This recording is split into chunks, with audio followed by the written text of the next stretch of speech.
जय मित्रांनो, तर आज आपण पाहणार आहे एसआरपीएफ भरतीबद्दल. ज्या 1589 इतक्या जागा आहेत, तर या जागांसाठी नेमकं मैदानी चाचणीला सुरुवात कधी होऊ शकते? तर कारण की आपल्या जिल्हा पोलीसच्या मैदानी चाचणीला 11 फेब्रुवारी पासून सुरुवात होणार आहे. तर एसआरपीएफचं ग्राउंड नेमकं कधी चालू होऊ शकते? ज्या 1589 इतक्या जागा आहेत, तर या जागांसाठी नेमकं कॉम्पिटिशन कशा प्रकारे राहू शकते, तर यावर आपण सविस्तरपणे बोलणार आहे. त्यामुळे व्हिडिओला स्किप करू नका. चॅनलला जर आतापर्यंत नवीन असाल तर चॅनलला नक्की सबस्क्राईब करून घ्या, जेणेकरून ज्या समोरच्या या 25च्या भरतीच्या रिलेटेड ज्या काही अपडेट येत राहतील तर ते आपण आपल्या चॅनलवर टाकत असतो.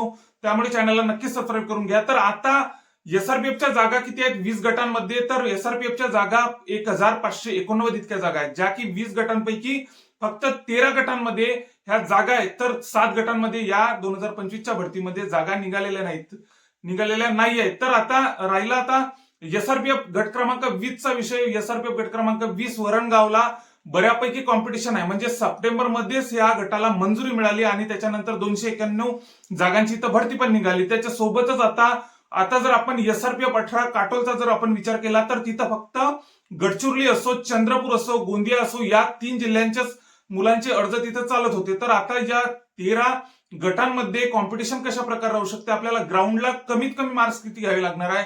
तर ग्राउंडचा जर आपण विषय केला तर आपल्याला माहितीच आहे, एसआरपीएफचा जर आपल्याला जर लेखी परीक्षेला जर बसायचं असेल तर आपल्याला 95 मार्क हे कॅटेगरी कोणतीही असो, आपल्याला 95 मार्क हे घ्यावेच लागतात. तेव्हाच आपण कन्फर्म असतो की आपण पेपरला बसू शकतो. कारण की 93-91 मार्कांवरती लिस्ट येतात, पण कन्फर्म नसते की आपण या 93-91 मार्कांवरती आपण लेखी परीक्षेसाठी पात्र होऊ शकतो. कारण की कॉम्पिटिशन पण बऱ्या प्रमाणे आहे, सोबतच आता जागा पण कमी आहेत, 1589 इतक्याच जागा आहेत.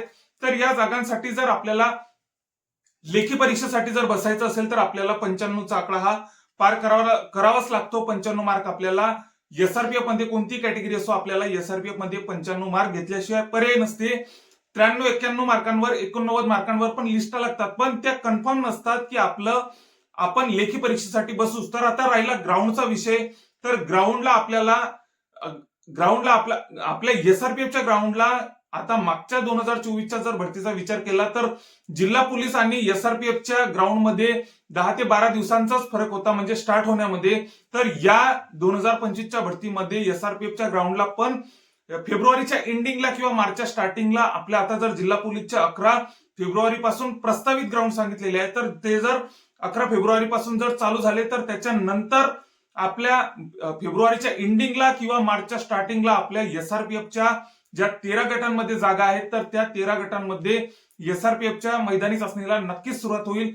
तर सोबतच आता मी तुम्हाला ग्राउंडचा एक सांगितलेलं आहे की आता जुन्या मुलांना तर माहिती आहे, पण जे नवीन आहेत ज्यांना एसआरपीएफ मध्ये आता एसआरपीएफचा तर आता ज्यांनी जिल्ह्याचा फॉर्म भरलेला आहे, ज्यांची हाईट एसआरपीएफला बसते त्यांनी तर अर्ज केलेलाच असतो. तर आपल्याला 95 मार्क्स घेतल्याशिवाय पर्याय नसतो, कारण की 93 मार्कांवर पण आपण कन्फर्म नसतो की आपण लेखी परीक्षेसाठी बसूच. बऱ्यापैकी आता मागच्या वर्षीच्या जर लिस्टा बघितल्या तर बऱ्यापैकी गटांच्या लिस्टा ह्या 95 मार्कांवर लागलेल्या आहे. कट ऑफ 97 ओपन लागते आणि 95 वरती कॅटेगरी लागतात. काही कॅटेगऱ्या 93-91 मार्कांवर लागत असतात, पण त्या पण कन्फर्म नसतात. कॅटेगरी कोणती असो, आपल्याला 95 मार्क घेतल्याशिवाय पर्याय नसतो. त्याच्यासोबतच आता एसआरपीएफचा एक विषय राहिला, तर एसआरपीएफच्या वेटिंग आपण उचलत असतात. एसआरपीएफ आता आपल्याला माहितीच आहे की 2 वर्षाचा कालावधी आपल्याला मिळालेला आहे. मागे जो जीआर आला होता 2 वर्षाचा, आपल्याला वेटिंग मध्ये आपल्याला आता आधी कसं असायचं, एवढा वेळ आपल्याला भेटत नव्हता, एवढी म्हणजे आता आपल्या वेटिंग उचललं जाईल याची गॅरंटी एवढी राहत नव्हती. पण आता या वेळेस मागचा जर आपण जीआर बघितला वेटिंग वाल्यांचा, तर या भरतीमध्ये म्हणजे आता जर आपण वेटिंग राहिलो तर आपल्याला 2 वर्ष आपले चान्सेस आहे की आपल्याला बोलवू शकतात, वेटिंगवाल्या मुलांना बोलवू शकतात. सोबतच आता वेटिंगवाले उचलण्याची यामध्ये बऱ्यापैकी चान्सेस असतात, कारण की समोरच्या मुलांचं ज्यांचं या गटामध्ये म्हणजे संबंधित गटामध्ये सिलेक्शन झालेलं असेल, तर ते जर जिल्हा पोलीसला जर लागलेले असतील तर ते नक्कीच एसआरपीएफ सोडतात व खालचे मुलं जे वेटिंगला आहेत त्यांचे चान्सेस हे बऱ्यापैकी सिलेक्शनचे चान्सेस हे वाढून जातात. तर मागच्या भरतीमध्ये पण वेटिंग हा भरपूर प्रमाणात अशा उचलल्या गेलेल्या आहेत. या भरतीमध्ये पण वेटिंग ह्या उचलल्या जातीलच, पण आपलं 100% नक्कीच आता एसआरपीएफच्या एसआरपीएफला 95 मार्क तरी आपल्याला घ्यावे लागणारच आहे. 93-95 मार्क आपल्याला घ्यावे लागणार आहे. त्याच्या खाली गॅरंटी नसते. 97 मार्कांवर ओपन लागली तर 95 मार्कांवर नक्कीच कॅटेगऱ्या लागत असतात. त्याच्या खाली येतात काही काही कॅटेगऱ्या, पण आपल्याला 95 मार्क ही घ्यावे लागत असतात. तर त्याच्यासोबतच आता राहिला विषय आता कारागृहाचा असो की एसआरपीएफचा असो, यांच्या वेटिंग हा उचलत असतात. एसआरपीएफ मध्ये वेटिंग जरी राहिलं तरी आपल्याला फायदा हा नक्कीच होत असतो. आपलं जर जिल्हा पोलीसला इकडे सिलेक्शन झालं नसलं आणि तिकडे जर वेटिंगलाही असलो तर या जिल्हा पोलीसच्या वेटिंग आपल्याला माहितीच आहे की जिल्हा पोलीसच्या वेटिंग ह्या सहसा उघडतच नाही, पण एसआरपीएफच्या वेटिंग नक्कीच उघडत असतात. वरच्यांचे जर आपलं सिलेक्शन यादीमधील जर मुलांचं जर जिल्ह्याला सिलेक्शन झालेलं असेल तर नक्कीच ते जागा सोडतात आणि या वेटिंगवाल्या मुलांना बोलून घेत असतात. तर मागच्या भरतीमध्ये पण असं बऱ्यापैकी घडलेलं आहे बऱ्या गटांमध्ये. तर या वेळेस पण घडू शकते.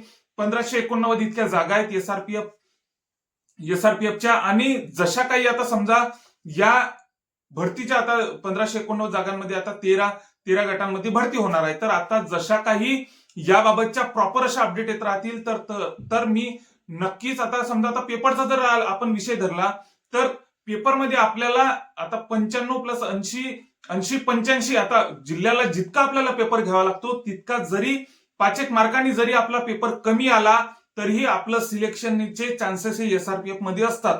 कारण की आता जर आपण जिल्ह्याचा विषय जर धरला तर जिल्ह्याला 90 मार्क घेतल्याशिवाय पर्याय नसतो. ग्राउंडमध्ये जर आता समजा ग्राउंडमध्ये 45-40 जर आपल्याला 90 मार्क घेतल्याशिवाय 85+ मार्क घेतल्याशिवाय आपल्याला जिल्ह्याला पर्याय नसतो. पण इथं जर आपण जिल्हा पोलीस पेक्षा कंपॅरिझन मध्ये 5 मार्क जरी कमी घेतले तरी आपले सिलेक्शनचे चान्सेस हे बऱ्यापैकी वाढतात. एससी, एसटी, एसबीसी, ईडब्ल्यूएस यासारख्या कॅटेगरीचे म्हणजे 170च्या आसपासच मेरिट ही येत असते, 170-172 मार्कांच्या. तर आता राहिला ग्राउंडचा विषय, तर ग्राउंड हे आपलं फेब्रुवारीच्या एंडिंगला जर 11 फेब्रुवारीला जिल्ह्याचं ग्राउंड जर चालू झालं तर आपलं ग्राउंड हे नक्कीच फेब्रुवारीच्या एंडिंगला किंवा मार्चच्या स्टार्टिंगला हे चालू होऊ शकते. जर आता समजा जिल्ह्याचा आणि एसआरपीएफ मागच्या भरतीमध्ये काय झालं की जिल्ह्याचा आणि एसआरपीएफचं ज्यांचं ग्राउंड हे सेम दिवशी आलं त्यांना एसआरपीएफ वाल्यांनी नेक्स्ट चान्स दिलेला होता मागच्या भरतीमध्ये. तर या भरतीमध्ये पण तसं होऊ शकते. तर सोबतच आता एसआरपीएफचा आता मी सांगितलं आहे की फेब्रुवारीच्या एंडिंगला किंवा मार्चच्या स्टार्टिंगला आपण टार्गेट ठेवू शकतो की आपलं एसआरपीएफचं ग्राउंड हे चालू होऊ शकते. पण याबाबतची जशा काही अशा प्रॉपर अपडेट येत राहतील. आणि राहिला विषय एसआरपीएफ 20 वरणगावचा, तर वरणगावला बऱ्यापैकी आपण आता कोणत्या जिल्ह्यामध्ये किती अर्ज आलेले यामध्ये तर बघितलेलेच आहे की या वरणगावला बऱ्यापैकी कॉम्पिटिशन आपल्याला दिसत आहे. एसआरपीएफला कॉम्पिटिशन राहणारच आहे. त्यामुळे आपल्याला 95 मार्क ग्राउंडला हे घेणे अनिवार्यच आहे. तर त्याच्या खाली जर घेतले तर आपले चान्सेस हे बऱ्यापैकी कमी असतात. 93 वाले मुलं पण लेखी परीक्षेसाठी पात्र झालेले नाहीत, मागच्या भरतीमध्ये आपण बघितलेलं आहे. त्याच्यासोबतच आता याबाबतच्या ग्राउंड बद्दलच्या ज्या प्रॉपर अशा अपडेट येत राहतील तर त्या आपण आपल्या चॅनलवर टाकतच असतो. त्यामुळे चॅनलला नक्कीच सबस्क्राईब करून ठेवा. जय हिंद.